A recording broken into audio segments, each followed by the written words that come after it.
কন্যাকুমারীর মানুষের পক্ষ থেকে যারা উপস্থিত আছেন সবাই মিলে আপনার কৃষ্ণবাবুকে একটু অভিনন্দন জানাবেন, কারণ এটা একটা থ্যাঙ্কলেস জব।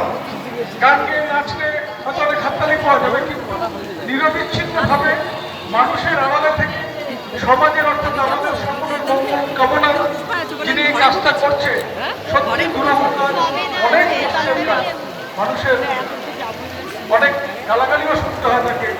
সুতরাং আজকে আমরা এখানে তাকে পেয়েছি। আর পেয়েছি আমাদের মধ্যে আমাদের এই অঞ্চলের হুগলি জেলার বিশিষ্ট সাংবাদিক, নামী কোম্পানি, নামী পত্রিকার একজন সাংবাদিক গৌতম ব্যানার্জি, ওনাকেও একটু হাততালি দিয়ে অভিনন্দন জানানোর জন্য অনুরোধ করেছি। পাশাপাশি আরও যারা অতিথি আছেন তাদেরকেও আমরা ধন্যবাদ, অভিনন্দন, শুভেচ্ছা জানাচ্ছি। আজকের এই সন্ধ্যায় আমরা বরণ করে দেব আমাদের আজকের আলোচনা যে দূষণ এবং আইনের চালচিত্র, এই বিষয়টা উনি বলবেন। তার আগে সবথেকে আমাদের অভিভাবক হয়ে উনি রয়েছেন।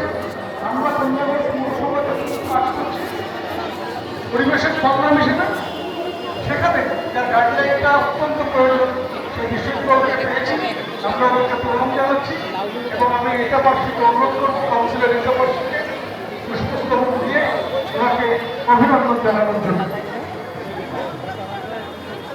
ভালো করেছে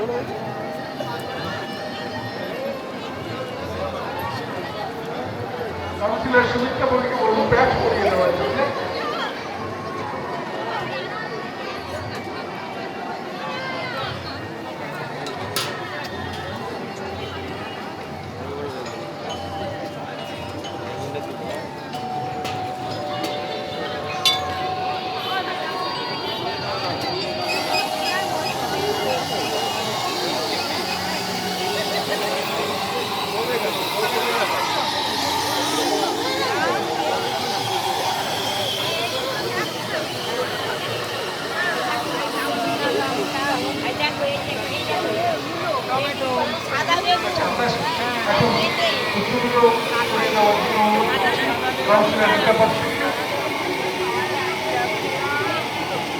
স্মারক এবং উত্তরীয় প্রদানের জন্য অনুরোধ পৌরপ্রধান তাপমাত্রা চ্যাটার্জিকে।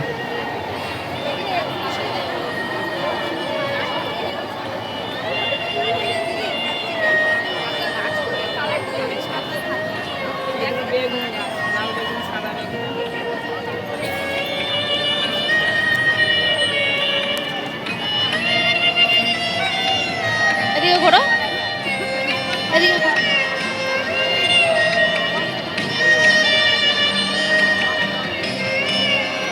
আমাদের আরো রয়েছে তিনি আমাদের সংস্কারের জেলার আনন্দবাজার পত্রিকায় সম্পাদকতা করেছেন সুনামের সঙ্গে এবং ঘনিষ্ঠ সংবাদ প্রেরণ করে আমাদের হুগলি জেলার অত্যন্ত সুনামের সঙ্গে উনি কাজ করেছেন। আমরা ওনাকেও বরণ করে দেব।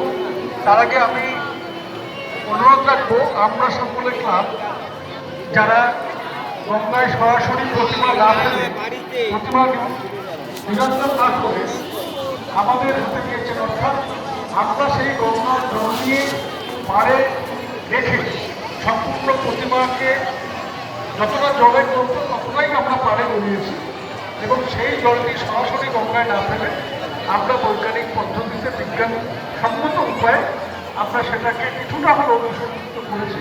জলে কাঠামো ফেলতে দিই এবং থার্মোকল বা সোলার যে কাজ হয় সেই কাজটা আমরা জলে ফেলতে দিই। এই সংস্কার ভেঙে এগিয়ে আসা কিন্তু চারটিখানি কাজ নয়, সাধারণ কাজ নয়। আমরা সকলে ক্লাব সেই সদস্যরা এসছেন, তাদেরকে বলবো একটু পাশে দাঁড়ানোর জন্যে।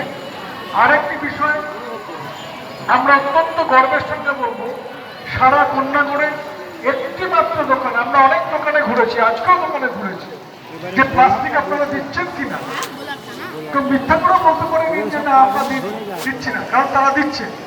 একটি মাত্র দোকান, সেটা হচ্ছে আমাদের ভন্ডুলের চপের দোকান, কন্যাকুমারীর বিখ্যাত চপের দোকান, আপনারা সবাই জানেন।